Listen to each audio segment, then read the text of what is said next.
Hi viewers, welcome to SS media. ఈ మధ్య కాలంలో ఓటీటీని ఊపేస్తున్న documentary curry and cyanide the Jolly Joseph case.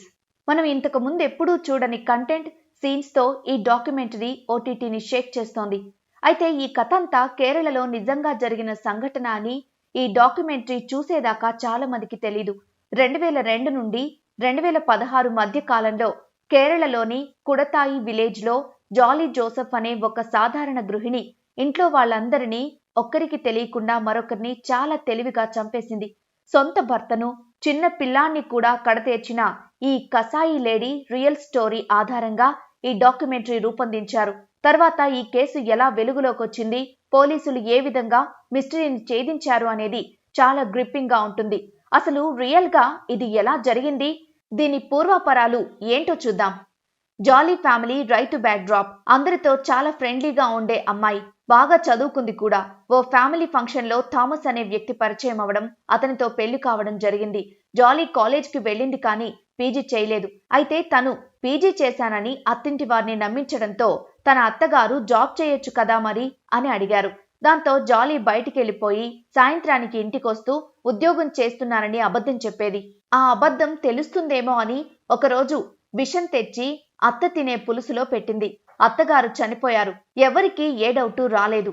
అందుకే జాలీకి ధైర్యం వచ్చింది. మాథ్యూ అనే వ్యక్తితో అక్రమ సంబంధం పెట్టుకుని రోజంతా అతనితో ఉండి జాబ్ అని నమ్మించేది.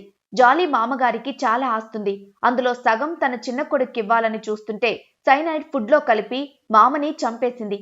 ఆ సైనైడ్ తెచ్చింది మాథ్యూ. తర్వాత అతని చిన్న కొడుకుని ఆస్తంతా తన పేరు మీద రావాలని భర్తను కూడా సైనైడ్ పెట్టి చంపేసింది.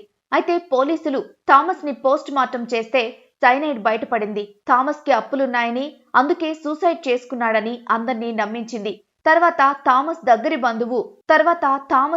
బంధువు షాజు వాళ్ళ భార్య, తన 1.5 ఏళ్ల బిడ్డ కూడా చనిపోయారు. షాజుని పెళ్లి చేసుకోవడానికి అతని భార్య బిడ్డలను కూడా సైనైడ్ పెట్టి చంపింది జాలీ. ఇలా 14 సంవత్సరాల కాలంలో 6గురిని చంపేసింది. ఈ క్రమంలో థామస్ తమ్ముడు, వదిన మీద అనుమానంతో పోలీసులకు కంప్లైంట్ చేయడం, పోలీసులు తమ స్టైల్లో విచారించడంతో దిమ్మ తిరిగే నిజాలు బయటపడ్డాయి. అందరి హత్యలని సూసైడ్ గా, యాక్సిడెంటల్ గా చిత్రీకరించిన జాలీ గుట్టు రట్టయింది. ఆమెకు సైనైడ్ సరఫరా చేసిన మాథ్యూని కూడా అరెస్ట్ చేసి ఇద్దరిని జైల్లో పెట్టారు. ప్రస్తుతం వారు విచారణ ఎదుర్కొంటున్నారు. ఇప్పుడు ఈ రియల్ స్టోరీతో వచ్చిన కర్రీ అండ్ సైనైడ్ ఓటీటీలో సెన్సేషన్ సృష్టిస్తోంది.